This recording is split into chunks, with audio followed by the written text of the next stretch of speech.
Sergeant First Class Richard McDaniel. Rich was a graduate from Derby High School, entered the U.S. Army in 1989. Since that time, he has served our nation overseas in Bolivia, 1990, in Panama, 1991 to 94. He served in Bosnia from 96 to 97, Iraq from 2003 to 2004, and in Panama from 2007. And most recently, Operation Enduring Freedom, Afghanistan, from 2010 to 2011. Ladies and gentlemen, please welcome Army Sergeant First Class Richard McDaniel.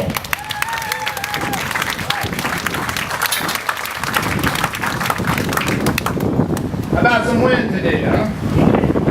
All right, welcome to distinguished guests, brothers, sisters, family members, our friends and veterans. And I'd like to thank Alefs Harley-Davidson for having this event. It's greatly appreciated. All right, so on the way over here, I was decided if I want to wing this or actually use my notes. I might have to wing it with the wind. So as I was drinking my Red Bull, I figured I'd let that decided. And by the way, Red Bull is the official licensed product of Iraqi freedom and it's combat proof. All right, anyways, in Afghanistan, it was kind of a harsh environment. The temperatures ranged from 115 to 120 degrees in the summer. In the mountainous regions, we got down below zero at night. So it's not a place you want to go to. Even if it had the world's #1 resort, I think I would stay away from it. Anyway, the 323rd Engineer Detachment was deployed to Afghanistan in 2010 in June. It was combined with 41 soldiers of 5 firefighting engineer detachments. There's the 323rd from El Dorado, Kansas. By the way, one of our pieces of equipment is here today, so you guys can check it out. The 614th Engineer Detachment from Yakima, Washington, was a reserve unit. 513th Engineer Detachment from Fort Bragg. 537th from Joint Operating Base Lewis McCord. 562nd from Fort Leonard, Missouri, and the 507th from Fort Hood. We operated at 5 operating bases and 6 fire stations during the deployment of July 2010 to June 2011. They were Mustang Ramp on CAF, 5 Wolverines, TKs, Ramrod, Shandid, and they directly supported combat aviation operations from Task Force Destiny of 101st Airborne Division. And in January 2011, all units were realigned under the 25th Naval Construction Regiment. They had all engineer assets in the southern Afghanistan from that point forward. Sorry, this wind's not making it easy. So anyways, we responded to over 250 non-emergency and emergency situations, from standby defueling operations to in-flight emergencies, 3 actual aviation incidents, 3 structural fires, 1 aircraft recovery mission of a Canadian CH-47, and 1 U.S. AH-64 ground emergency due to enemy indirect fire, which we actually saved the airframe and it flew on a maintenance flight 72 hours later. The difference between contract and civilian firefighters and U.S. Army firefighters, in fact, simple as we are soldiers. We can go outside the wire, and we often do. As part of the force protection, it was apparent on 2nd August that a coordinated ground attack happened on Kandahar Airfield, not too far from our AO. The Taliban fighters used vehicle-borne IEDs on the fence and unleashed 12 suicide vest attacks so the additional Taliban fighters could get through the wire. Their attempts were swiftly stopped and they were swiftly killed. So their attempts were futile. There was only 1 KIA Canadian soldier. The 323rd compliments, first and foremost, that all arrived home safely to their families and friends. And we participated at the United States Forces Afghanistan level, managing both military and contract civilian firefighters across the combined joint operation area of Afghanistan. We plan to conduct several site visits to stand up additional U.S. Army firefighting jets for the next rotation. We assisted in the training of Afghan Air Force firefighters, and we were the first ones and the cadre for the very first live burn firefighting training on Kandahar Airfield. Soldiers completed over 80 DoD firefighting emergency certifications while they were deployed. This was no easy task, as we had to move troops to and from the outlying FOBs, so their testing could be done, and we also had to maintain our manning requirements within DoD and NFPA requirements and standards. Our accomplishments also were 4 Bronze Stars, 37 Army Combination Medals, 3 Navy Achievement Medals, 8 Combat Action Badges, and for the second time in 7 years, the 323rd was awarded the Valor Student Citation, which unit level equivalent to the Silver Star. Our only regret was that we didn't take 1 or 2 detachments from El Dorado. Again, that's one of our pieces of equipment here. So I'd like to thank families and friends for supporting us during rotation. I'd like to thank the organizations that sent care packages down raids. And here's I'm going to wing it. All you veterans out there, if you're not a member of our American Legions or VFWs, you need to get involved. Okay, these organizations are dwindling because no one's getting involved. They're going to die and go away. They die and go away. We're not going to have anybody support us up in Washington. So please get involved with your American Legion of VFWs. I also want to personally thank my wife, Monica, who's sitting here tonight. Or today, not tonight. I'm sorry, I work third shift, so I'm used to saying tonight. She did a great job supporting me while I was deployed both to Iraq and Afghanistan.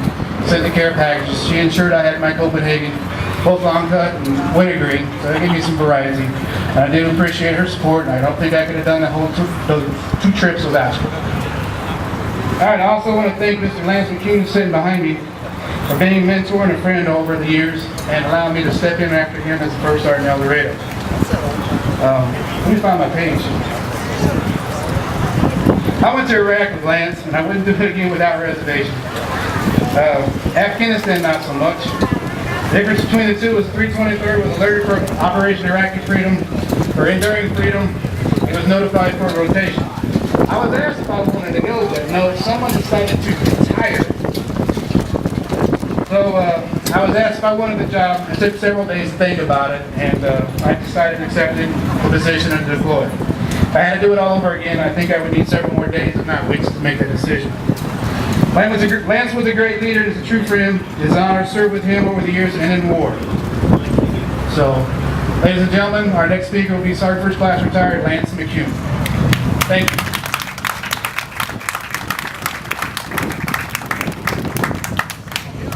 And thanks to Richard. Monica, stand up. You deserve a round of applause. She's in the front row. Stand up. Give her a round of applause for great support. Her husband served our country. All right, you already know Lance is next. He is retired U.S. Army Sergeant First Class Lance McCune.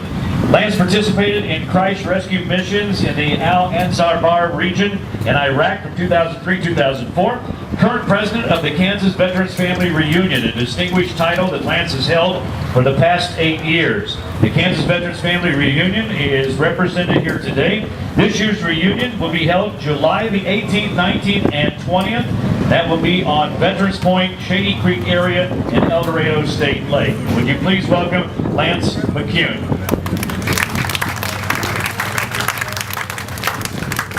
Thank you so much. Rich, thanks much for that. That was nice. Not too many people tell me I did a good job. First things first, I want to thank Dan Alefs and the staff here at Alefs Harley-Davidson for putting on this event. I'm truly honored to be able to speak to you all. To all my brother and sister veterans who have served our great nation, I want to say welcome home and thank you for your service. To those who served before me, I say thank you for setting the example that inspired me and my peers to raise our hands in voluntary service to this great nation. To all the patriots out there standing behind our nation veterans, whether you be family members, friends, or citizens, I say thanks to your support. And to my red and black family members, thank you. No one who witnesses war will ever be the same. The simplicity of kill or be killed, or training to exhaustion because if you don't give everything, it could result in you or your comrades paying the iron price. Knowing that you always have to be better than the other guy, and sometimes even when you are better, accepting the fact that when it's your time, there's nothing you can do about it. Not only accepting it, but embracing that knowledge and taking comfort in it. Being freed from fear and willingly running to the gunfire because you know that is where you belong and feel the most alive. A certain dream haunts me often. In it, I dream of failure, of letting down my family or brothers, not being prepared, or everyone waiting on me because I can't find my gear.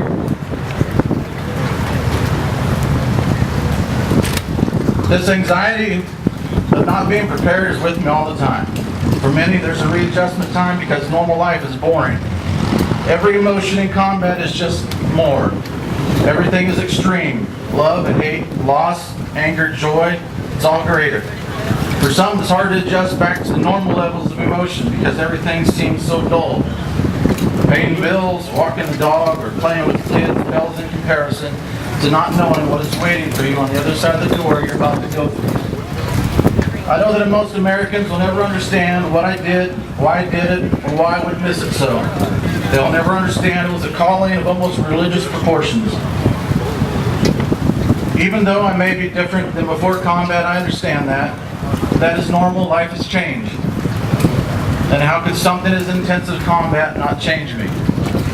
I've evolved, I'm aware, these changes kept me alive, and I will always be different. I embrace that difference and own it. I have been tempered by the fire that has hardened and changed me. I am different, a weapon who sometimes struggles to find its place in a strange world of civilians and peace. I may not be as sharp as I once was. I may have a lot of dings, but each ding was earned and will be remembered with a smile and serenity in my soul. A weapon does not question its purpose because it knows why it was created. And although I'm no weapon, a veteran, I sit in a place of honor ready to be used if I'm called once again. Thank you, and may God bless you all with clear roads and sunny skies, and thank you to my loving wife for her many, many years of support.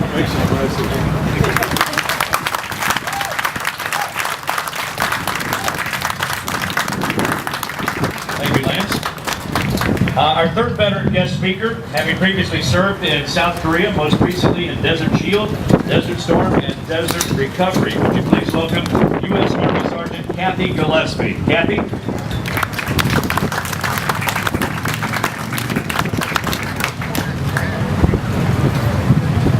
First of all, I would like to ask all the female veterans out there to raise your hands, please. Say really quickly that my first visit to the VA in Marion, Indiana in 1992, I went in and I asked where the women's bathroom was. They didn't have one. One of the staff got a key and let me into the staff bathroom. In 1998, when I decided to move back to Kansas, that VA was putting in the first women's bathroom. When I came here, I was one of the few women veterans, and now we have many more. And I'd like to say that the things that have come along for women veterans and men veterans, all veterans, have greatly improved from my first experience. I would like to say that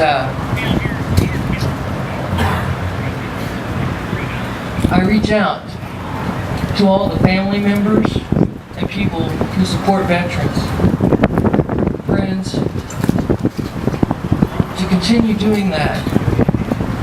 I have a couple statistics to say.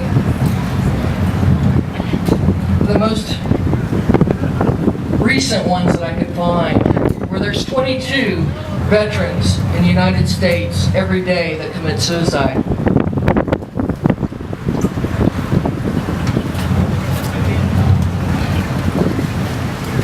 And I say to you people who support us, thank you. To the vet centers, to the VA, to the DAV, all the organizations. And I say to you veterans out there, if you're having a problem, reach out, find somebody. The hardest thing to do is to hold out your hand. When you're not used to doing that, you're used to being the leadership. As a female veteran, I'd like to say that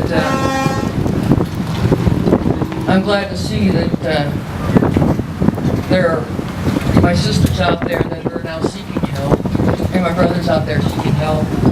And a special thank you to those Vietnam veterans out there who came before me, held out their hand when they saw the hurt, and led me to my recovery and to the ability to be standing here today and not be one of the statistics out there.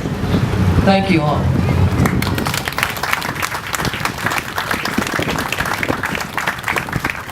Thank you very much, Kathy. Our next guest speaker, I'd like to introduce is retired Gunnery Sergeant Ben Mitchell, United States Marine Corps. Ben served in Vietnam from 1968 to 1969 as an infantry squad leader and then a platoon commander with 9th Marines I Corps near the DMZ. During his time, he received 3 Purple Hearts for wounds sustained in combat. Ben Mitchell is the founder and CEO of the Vietnam Veterans Family Reunion. On exhibit with us today, 28 years later, it has grown to be known as the Kansas Veterans Family Reunion for all veterans to attend. Again, held annually in El Dorado, Kansas. Again, this year's event will be July 18th, 19th, and 20th. Would you please welcome Ben Mitchell?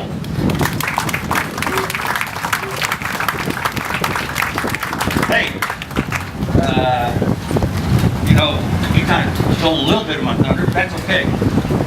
What I want to say is I've listened to all the recent wars and conflicts. I remember coming home from the Vietnam. We didn't have anybody at airports or anything like that, like they do now to support. And I think that has a lot to do with Vietnam veterans, because we weren't going to let it happen again. No one's coming home without someone out there. And I thank Alefs for putting this together, because this is one of the things that recognizes that. We went as individuals, you guys came back as divisions or units, but it's a great thing. I have to smile every time I see it on TV in different states. Every state in the United States, all 50 of them, somebody's always at that airport when those troops come home. And I think it's just one of the best things in the world. And I look around, we got young Marines over here. Hopefully, they'll never have to see combat. There's no combat veteran wants to see combat veteran. We're trained and we go. The last time I won was a war.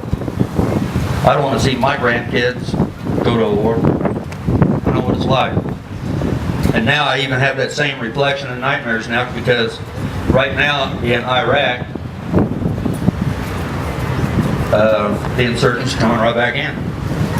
We left them, we trained them, but we cannot instill honor and backbone.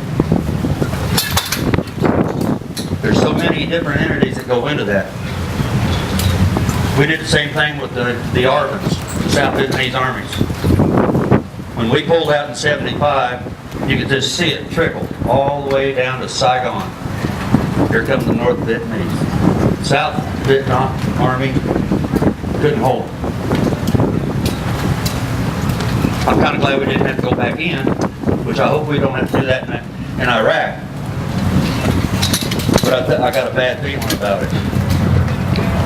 I told several of my friends when we pulled out of Iraq that was going to happen, and they could relate to it because it happened to us. Too many politicians try and fight a war and they never even been in one. And you need to let the generals be generals and get rid of the politics in war. It don't belong there. Because if they'd have established a front line like they did during the Second World War, they wouldn't have been back in Iraq. You'd have pushed them all the way to the border and are annihilated. So I'm sorry it's happening again today in this time and age. And I don't know what's going to happen with Afghanistan. But those countries over there need to come together, not us. They need to take their troops, instill in them, and they need to take their countries back over. They don't like the people running the place. Put them out of there. They usually go shoot them, but whatever. We can't do that here, or it probably would already happen.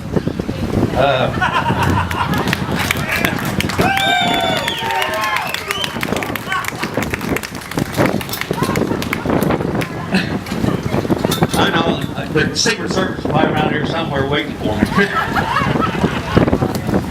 But I think I got enough support out here, I won't have to worry about it. And Dan, I see you standing over there, and I really appreciate you doing this. This is the second annual, and I hope to see it go more. I really do. He deserves a good hand. That's basically about where I'm at, except the Vietnam Veterans, or the Veterans Family Reunion, we changed the name when we hit 20 years. This reunion is not just for Vietnam vets anymore. It's for all veterans in all conflicts and wars. As far as I'm concerned, there's no such thing as a conflict. When people are shooting at each other, that's a war. When you're shooting and dying, that's a war. That's not conflict. So, the reunion is open to all veterans, past and present. It took the reunion many years to establish the Vietnam vets. We have the VA, the Vet Center come out. These people are great. PTSD, the Vietnam vet kind of piloted that program.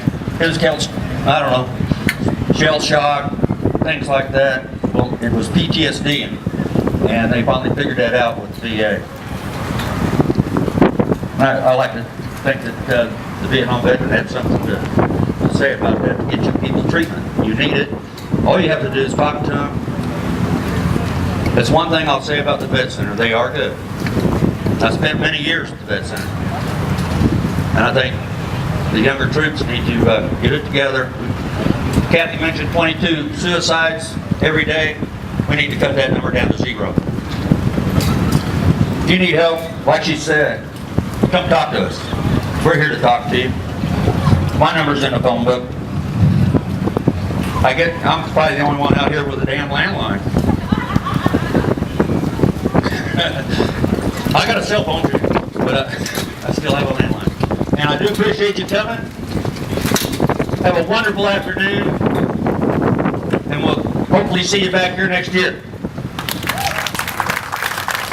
Thank you, man. I'm going to put a little tape on this. 2014, he's still got a landline. Probably has a Betamax. We'll get this taped up for our speakers. Let's see how that works. Very good. Our next speaker this afternoon was born and raised in Pennsylvania. We're privileged to have Mr. Paul McPhillips with us today, having entered the Marine Corps in 1953 and later serving in the U.S. Air Force. Paul is going to share with us some thoughts regarding the international conflict at that time, the Korean War. He is also the commander at the American Legion Post 4 in downtown Wichita. Paul McPhillips.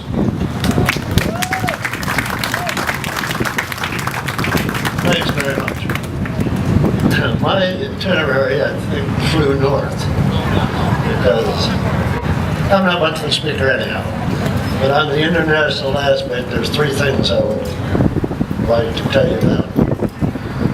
Things I was worried about was Russia, China, and MacArthur.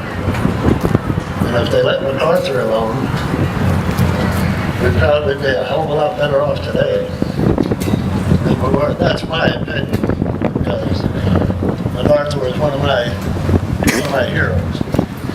I had 5 brothers that served before me, and they were all World War II. Except now 4 of them were. My younger brother, he was a Korean veteran also. They all served, and it was a great honor to follow them. The only problem I had was my whole family was Army, and I had to, like my dad said, struggle and join the Marine Corps. There was a reason for that. I was always in trouble. I liked to fight. I still like to fight at the age of 77. I'm not afraid. But I want to see in this. Thank you very much. Thank you, Paul. Our next distinguished guest is a doctor. We have a doctor, Dr. Lewis A. Smith. Dr. Smith enlisted in the Army Air Corps soon after Pearl Harbor attack of December 7 of 1941 at the ripe age of 18. He completed his pilot training in 1943 and was sent to Lincoln, Nebraska, where his crew received a brand new B-17 bomber. They got a brand new aircraft. Dr. Smith signed for the new B-17. He was informed by his requisition officer that if you break the airplane, you buy the airplane. And at that time, the airplane was about $300,000. Well, Dr. Smith took this to heart. He ended up breaking a total of 8 B-17 aircrafts, resulting from 35 bombing missions over Germany. We figure that Dr. Smith would have owed about $2,400,000 to the government and his requisition officer. So you do the math at today's currency with interest and penalties. We wish Dr. Smith good luck in repaying back that debt for those aircrafts. After the European Theater of Operations concluded in '45, Dr. Smith was sent to train on the new B-29s in preparation for his deployment to the Pacific. Fortunately for all of us, Dr. Smith did not deploy to the Pacific. He returned to Wichita and completed 48 years of successful practice in optometry. Dr. Smith continues to perpetuate the memory of the mighty eight. Ladies and gentlemen, Dr. Lewis Smith, Captain, U.S. Army Air Corps.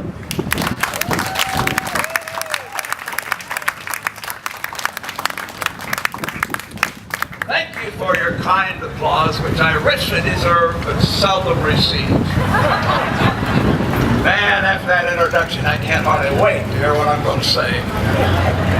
You know, I'm here to talk briefly about my war, and particularly my particular generation. I hope you're here to listen. If you finish listening before I finish talking, and hold up your hand, we'll do something else. On a personal note, when I was going, I'm an native Wichita, and when I was going to North High in 1941, you all remember 1941? Got one did. One of my best buddies was a young fellow by the name of Tommy McConnell. He had 2 older brothers. When the war started, all 3 went down and in the Air Force. And they were accepted, went through flight training, then they learned how to fly B-24 4-engine bombers. They were sent together to the Pacific to fight the war. Tommy lost his life on his 4th mission, and the older brother, Fred, was also killed during the war. And of course, we honor their memory with McConnell Air Force Base. I had another schoolmate at North High too. His name was Jimmy Jabera. Jimmy's a little short guy, about 5'6", and he loved to talk, very active. He threw his arms around. We call him Jabby Jabera. He also went down and joined the Air Force, and he learned how to fly fighter planes. He flew P-51s out of England over Germany, was credited with shooting down 2 German Messerschmitts. He stayed in the Air Force after the war was over, and when the Korean War came along, Jimmy Jabera was flying jets. And Jimmy Jabera from Wichita North High became America's first jet ace. And he shot down 5 big 15s. Before the war was over, he shot down, he was a triple ace. And he was a full colonel, and the word was out he was probably going to very soon be the youngest general in the Air Force. Unfortunately, he lost his life in an automobile accident. And of course, we honor his memory with Jabera here. Well, as you can see by my associates, I'm what you call chronologically gifted. And I'm at the point now where I get winded playing a game of chess, or getting a rocking chair, have a little trouble getting it going, you know. Getting lucky for me is finding my car in the parking lot with a little action wheels, no extra fiber, that thing. You know, you're supposed to honor your elders. I'm having a little trouble finding any. Recently, I've been thinking a lot about the hereafter. You know, I walk in a room, look around, wonder, what in the world am I hereafter? You guys don't have that problem. Physically, why, of course, I've noticed things are going downhill. But in my mind, boy, it's still in this thought was a shack. Starboard attack. It's hard to realize it's been 70 years since I flew a 4-engine B-17 flying fortress out of England over Germany 35 times, and dropping bombs on a city like Berlin and Hamburg. And that's been a long, long time ago. 70 years ago, you know, if I spread my arms, I could take off. Hey, I want to mention to you that 70 years ago we didn't have such things as frozen food or antibiotics, no credit cards or ballpoint pens, no computers, pantyhose, drip dry clothes, or ice makers. Pizza hadn't been invented, no air conditioning except in the movie theaters.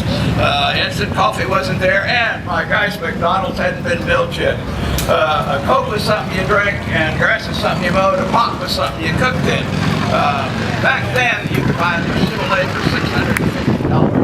Gasoline was 10 cents a gallon. Wow! For a nickel, you could get a Coke, make a phone call, mail a letter, and 2 postcards. Well, back to the war. I flew with the Mighty 8, and the Mighty 8 actually suffered more losses than any other unit in war. If you include the ground personnel as well as the air personnel, we lost 7%. When you just consider the flight personnel, well, the losses got up to about 18%. As far as only 1 crew out of 4 finished early in the war, finished their missions. As far as my personal war goes, I was a flight commander, which meant that I sent me in a section of 6 B-17s or a squadron of 12. I flew 8 different airplanes because I kept bringing them back broken.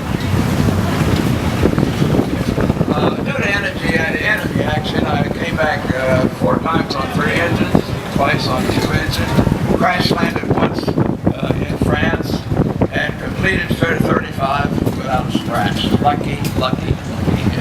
B-17 was the most beautiful and reliable bird that was ever made. Now, I want to talk a little bit about the World War II generation. We were the generation that fought at Normandy, Berlin, Battle of the Bulge, Iwo Jima, and in the air over Berlin and Tokyo. We gave, at a fearful cost, the promise of tomorrow. By the way, our generation was also one of the great bands of Benny Goodman, Tommy Dorsey, Glenn Miller, and in Moonlight Serenade, some of our songs were I'll Be Seeing You, In the Mood, Chattanooga Choo Choo, and one we stole from the British was I've Got a Sixpence, and we had a few risque ones, Roll Me Over in the Clover, you may have heard of that one. In many ways, World War II was very, very different than the wars that we've had recently. Our very existence was threatened. It was a monumental challenge, and everyone had a role. Over the first year, we were literally losing the war. So every single American became involved in some fashion. The Marshallist Depression of the 30s gave way to a booming economy. For the first time, 3.5 million women went to work in the war factories. Even prison inmates were on the assembly line. And of course, America's production soared. When the war started, we had 3,000 airplanes. When the war finished, you won't believe this, we had 300,000 airplanes. In 3.5 years, we built 100,000 tanks, 76,000 naval vessels, 2.5 million trucks, and the thing that won the war, the Jeep. Every Jeep, a new one was coming off the assembly line every minute and a half, 24 hours a day. Without the three shifts and no holidays, folks at home, there's no way we could ever have won the war. Of course, to ensure the supplies through the troops, rationing went into effect at home. Things like butter, flour, sugar, meat, gas, and tires were rationed. Of course, the tough thing was the gasoline and the meat. In a day and a half in Milwaukee, they actually sold 6,000 pounds of horse meat for human consumption. Gasoline, each automobile was allowed 3 gallons per week. That'd take you about 45 miles, back then. And of course, if you worked in a defense factory where you got enough additional gasoline to get to work and back. When the veterans came home from the war, when the war ended, they were enthusiastically greeted and singularly honored. Finding jobs for the million returnees was a real problem. So a lot of us simply went back to school. The universities and colleges were overflowing.